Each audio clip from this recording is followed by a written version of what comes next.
மக்களை நேசிக்காதவர்கள் மற்றும் மக்கள் மீது அக்கறை இல்லாதவர்களுக்கு தேர்தலில் சரிவு ஏற்பட்டிருக்கிறது என்று அமைச்சர் செங்கோட்டையன் விமர்சித்துள்ளார்.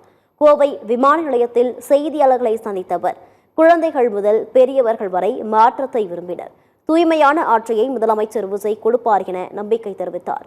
அம்மாவின் ஆன்மா தண்டனை கொடுத்துக் கொண்டிருக்கிறது என்றும், எடப்பாடி பழனிசாமியின் கனவு இன்று தூள் தூளாகி இருக்கிறது எனவும் கூறினார்.